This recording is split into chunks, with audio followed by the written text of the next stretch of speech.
haji haruslah menjadi solusi untuk kemudian kita lebih maju ke depan, lebih kuat sebagai ummah. Kita sebagai rakyat biasa mungkin tidak bisa apa-apa kecuali hanya berdoa dan berharap kepada Allah.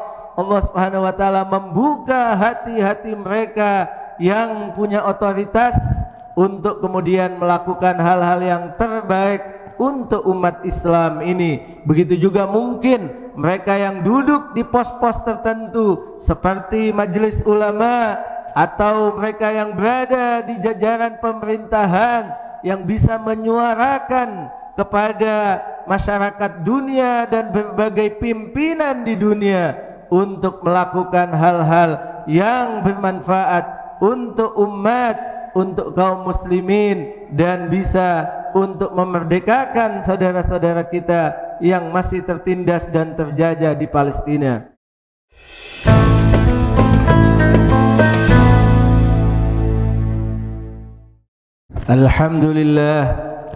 Alhamdulillahil awwali qabla al-insya'i wal ihya' wal akhiri ba'da fana'il asya', al-alim alladhi la yansa man dhakarah wa la yanqusu man syakarah wa la yukhayyibu man da'ah wa la yaqta'u raja'a man rajah.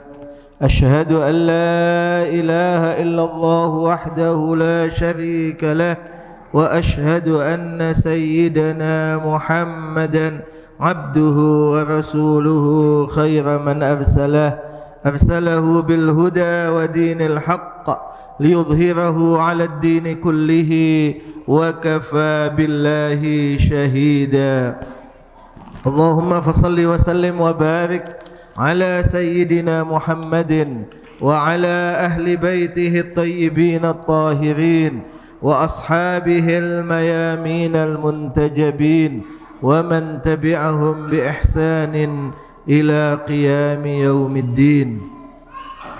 معاشر المسلمين رحمكم الله، أوصيكم ونفسي بتقوى الله فقد فاز المتقون. Sidang Jumat kaum muslimin dan muslimat yang berbahagia, baik yang mengikuti mimbar ini dari tempat salat Jumat ini ataupun dari kanal yang telah disediakan, marilah kita memanjatkan puja dan puji syukur kehadirat Allah Subhanahu wa taala yang telah memberikan kesempatan pada hari ini dalam keadaan sehat walafiat untuk mengikuti dan melaksanakan salat Jumat yang didahului dengan 2 khutbah sebelumnya. Mudah-mudahan setiap langkah dan niat kita dicatat sebagai amal ibadah di sisi Allah yang akan mendekatkan kita kepadanya.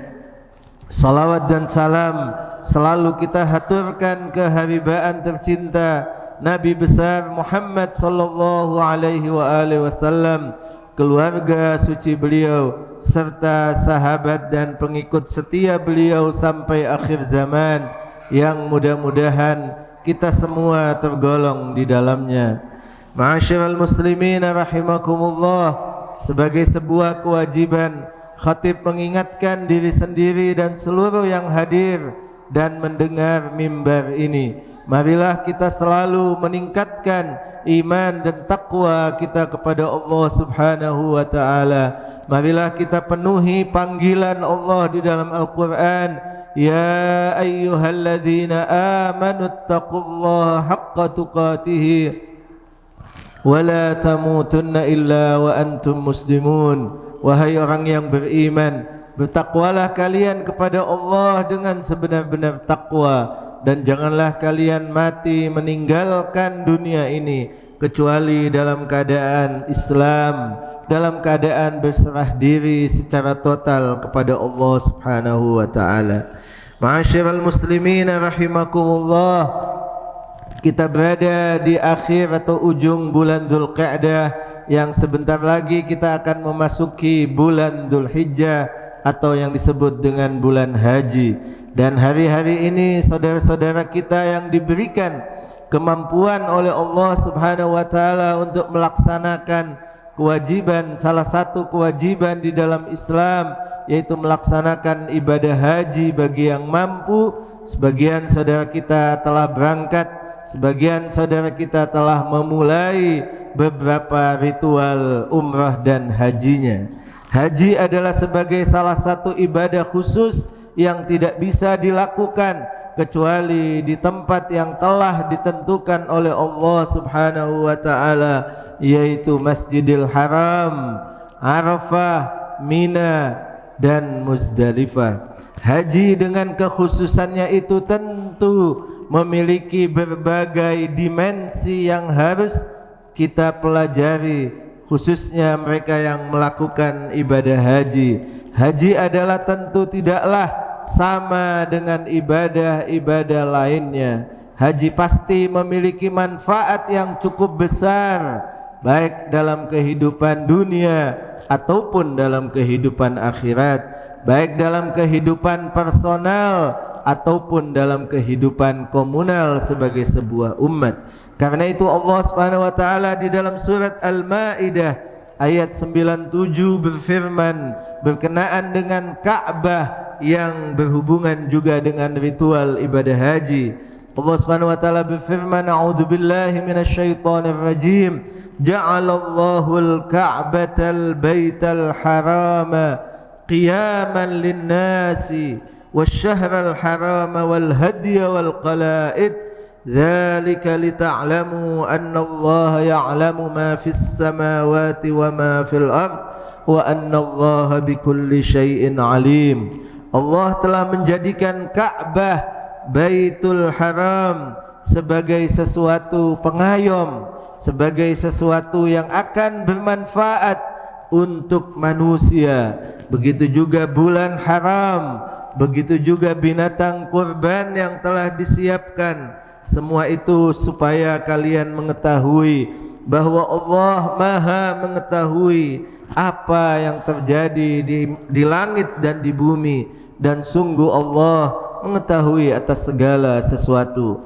Ayat ini juga diperjelas tentang filosofi kenapa Allah mewajibkan haji dalam sebuah hadis yang diriwayatkan oleh Al-Imam Ali bin Abi Thalib.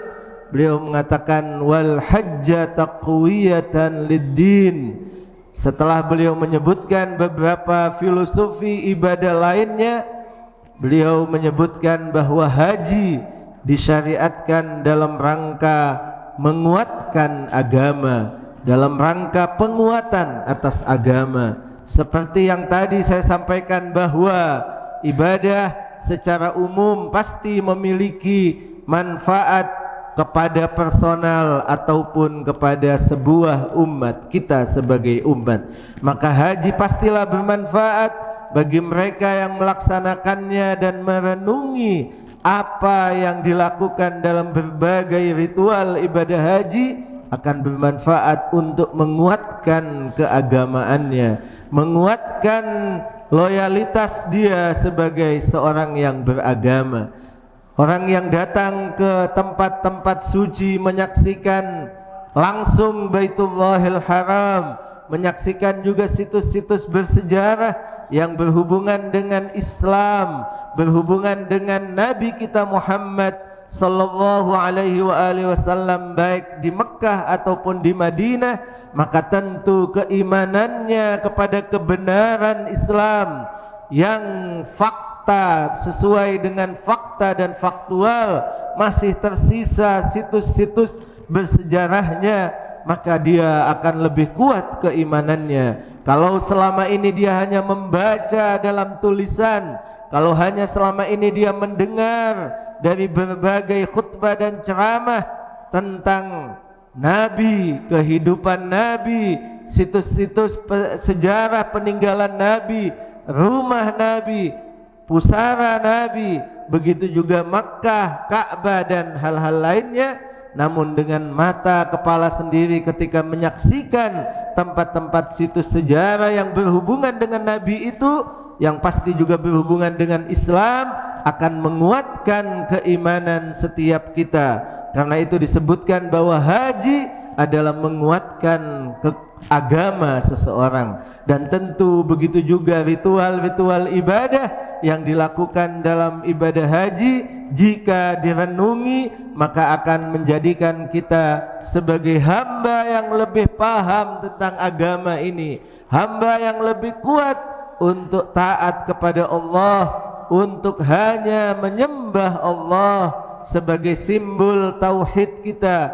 Haji adalah juga di dalamnya terdapat Ka'bah, terdapat tawaf, di mana menjadikan Allah Subhanahu wa taala yang disimbolkan rumahnya dengan Ka'bah, bahwa kita hanya berjalan, hanya mengarungi kehidupan dunia ini, Allah menjadi poros kita. Allah lah yang menjadi ukuran barometer untuk kita berjalan atau kita diam. Bukan dunia, bukan harta, bukan jabatan, bukan hal-hal lainnya. Dan begitu juga sa'i, melempar jumrah, menyembelih binatang kurban, mabit di Mina, mabit di Muzdalifah, dan berbagai ibadah lainnya, semuanya jika direnungi maka akan menunjukkan betapa kita harus berada dalam kondisi fakir, miskin, papa di hadapan Allah Subhanahu wa taala. Tiada lain yang harus kita lakukan kecuali menyerahkan diri kita, menyerahkan segala aktivitas yang harus kita lakukan, bahkan menyerahkan keinginan kita kepada aturan, kepada yang telah ditetapkan oleh Allah Subhanahu wa taala, yang pasti itu semua akan memberikan manfaat kepada kehidupan kita. Sebagaimana dicontohkan oleh Nabi Ibrahim alaihissalam ketika Allah memerintahkan untuk mengorbankan putranya yaitu Nabi Ismail, maka Allah dengan ketulusan Nabi Ibrahim dan Nabi Ismail kemudian menggantikannya dengan sesuatu yang lain. Dan selain ibadah haji memberikan penguatan terhadap keagamaan setiap orang, karena itu diharapkan mereka yang pulang dari ibadah haji, ibadahnya lebih baik, ketaatannya lebih baik, loyalitas keagamaannya lebih baik, pemahaman keagamaannya lebih baik daripada yang sebelum dia berangkat melaksanakan ibadah haji. Dan yang kedua, ibadah haji tentu juga punya efek, punya dampak, dimensi sosial, dimensi yang menyebutkan kita sebagai sebuah umat, sebagai sebuah komunitas, sebagai sebuah komunal yang itu akan juga menjadi lebih kuat dengan ibadah haji. Coba bayangkan ketika kaum muslimin hanya 1% saja dari seluruh kaum muslimin yang ada di berbagai belahan dunia berkumpul di satu tempat, dan itu menunjukkan betapa umat Islam sebagai sebuah umat adalah umat yang sangat besar, umat yang seharusnya diperhitungkan dalam kancah permainan dan politik dunia, umat yang seharusnya juga punya kekuatan ekonomi yang sangat besar karena mereka bersatu, karena mereka berada di bawah naungan Ka'bah Baitullahil Haram. Itu adalah sesuatu yang mungkin masih jauh daripada harapan, tapi itulah yang harus dipahami, bahwa ibadah haji seharusnya sebagai persatuan kaum muslimin, sebuah pemandangan indah di mana kaum muslimin dari berbagai tempat, berbagai etnik, berbagai warna kulit, berbagai bahasa, dan berbagai latar belakang pendidikan dan mazhab yang mereka yakini di dalam Islam, mereka bersatu untuk melaksanakan sebuah ibadah bersama-sama di hadapan Allah Subhanahu wa ta'ala. Dan itu adalah simbol daripada persatuan kaum muslimin yang seharusnya punya efek yang sangat besar, punya dampak dan buah yang sangat besar terhadap berbagai dimensi kehidupan, baik itu ekonomi, budaya, sosial, politik,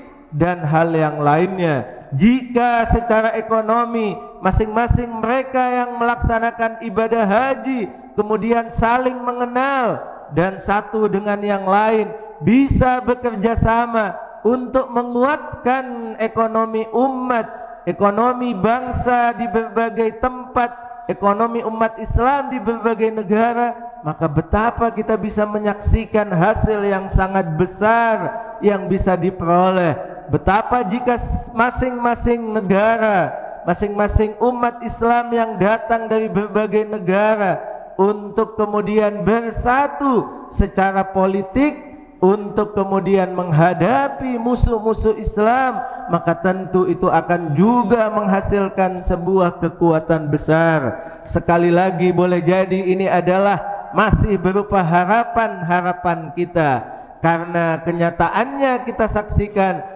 bahkan para pemimpin-pemimpin negara Islam dan khususnya negara Arab adalah masih belum bisa untuk bersatu, masih belum bisa untuk menunjukkan kekuatan umat Islam di hadapan musuh Zionisme Israel, sehingga banyak negara Islam yang bahkan tidak bisa berbuat apa-apa untuk saudara-saudara kita yang masih dalam penjajahan, masih ditindas oleh Zionisme Israel. Dan bahkan sangat disayangkan jika masih ada sebagian negara Islam yang masih bersatu dan bekerja sama dengan musuh-musuh Islam. Itu semua adalah tentu bagian yang harus menjadi solusi. Haji haruslah menjadi solusi untuk kemudian kita lebih maju ke depan, lebih kuat sebagai ummah. Kita sebagai rakyat biasa mungkin tidak bisa apa-apa kecuali hanya berdoa dan berharap kepada Allah. Allah Subhanahu wa taala membuka hati-hati mereka yang punya otoritas untuk kemudian melakukan hal-hal yang terbaik untuk umat Islam ini. Begitu juga mungkin mereka yang duduk di pos-pos tertentu seperti majelis ulama atau mereka yang berada di jajaran pemerintahan yang bisa menyuarakan kepada masyarakat dunia dan berbagai pimpinan di dunia untuk melakukan hal-hal yang bermanfaat untuk umat, untuk kaum muslimin, dan bisa untuk memerdekakan saudara-saudara kita yang masih tertindas dan terjajah di Palestina. Mudah-mudahan Allah Subhanahu wa taala selalu membimbing kita hari demi hari. Allah memberikan ilmu kepada kita sehingga kita mengetahui tugas-tugas kita dan kita mampu mengamalkannya dengan sebaik-baiknya. Barakallahu li wa lakum fil Qur'anil azim wa nafa'ani wa iyyakum bima fihi minal ayati wadh-dhikril hakim wa taqabbala minni wa minkum tilawatahu innahu huwas samiul alim. Aqulu qawli hadza fastaghfiruh innahu huwal ghafurur rahim.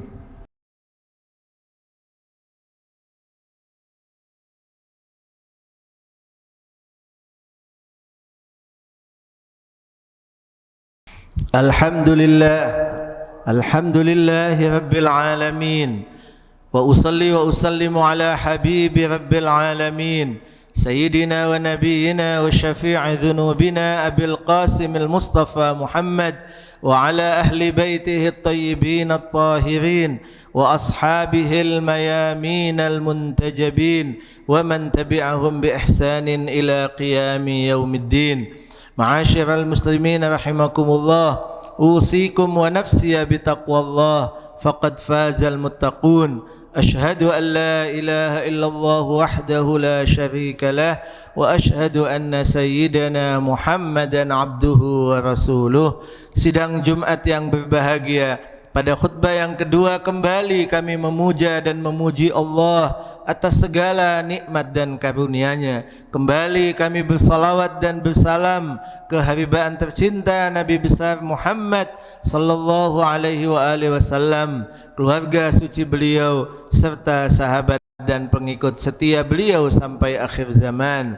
Kembali juga kami mengingatkan diri sendiri dan seluruh yang hadir serta mendengarkan mimbar ini. Marilah kita selalu meningkatkan iman dan takwa kita kepada Allah dengan berusaha untuk melakukan segala kewajiban yang ada di pundak kita, kewajiban pribadi, kewajiban sebagai kepala rumah tangga, kewajiban-kewajiban lainnya yang kita berada dalam pos-pos itu, serta kita menjauhi segala larangan Allah sehingga kita akan bahagia hidup di dunia dan di akhirat nanti.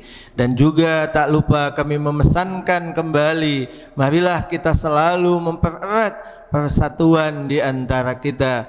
Janganlah kita terprovokasi oleh pihak-pihak yang tidak bertanggung jawab, pihak-pihak yang menginginkan untuk kita bercerai-berai, untuk kita tidak bersatu dengan dalih apapun. Sebagai sebuah umat, sebagai umat Islam dan juga sebagai bangsa dalam sebuah negara yang kita cintai, Indonesia ini, maka kita berkewajiban untuk selalu merapatkan barisan kita, saling bahu-membahu, saling bersatu dan juga melakukan berbagai hal yang bermanfaat untuk umat dan bangsa yang kita cintai ini. Mudah-mudahan Allah Subhanahu wa taala selalu membimbing kita, dan mudah-mudahan Allah Subhanahu wa taala menjauhkan kita daripada ketercerai-beraian, daripada keterpurukan, daripada berbagai mara bahaya, baik itu yang berupa bencana alam ataupun yang lainnya. A'udzubillahi minasyaitonir rajim. Bismillahirrahmanirrahim. Innallaha wa malaikatahu yusalluna 'alan nabi ya ayyuhalladzina amanu sallu 'alaihi wa sallimu taslima. Allahumma salli wa sallim wa barik wa tarham 'ala sayyidina Muhammadin wa 'ala ali sayyidina Muhammad kama sallaita wa sallamta wa barakta 'ala sayyidina Ibrahim wa ali sayyidina Ibrahim في العالمين إنك حميد مجيد. اللهم اغفر للمسلمين والمسلمات والمؤمنين والمؤمنات الأحياء منهم والأموات إنك سميع قريب مجيب الدعوات وقاضي الحاجات يا أرحم الراحمين. اللهم أعز الإسلام والمسلمين، اللهم انصر الإسلام والمسلمين، اللهم انصر المجاهدين في كل مكان، اللهم أهلك الكفرة والصهاينة، اللهم دمر أعداءك أعداء الدين، اللهم فرق جمعهم وشتت شملهم واهزم كلمتهم بحق محمد وآل محمد. صل على محمد وآل محمد. عباد الله، إن الله يأمر بالعدل والإحسان وإيتاء ذي القربى وينهى عن الفحشاء والمنكر والبغي يعظكم لعلكم تذكرون. فاذكروا الله العظيم يذكركم واسألوه من نعمه يعطكم واشكروه على نعمه يزدكم ولذكر الله أعز وأجل وأكبر.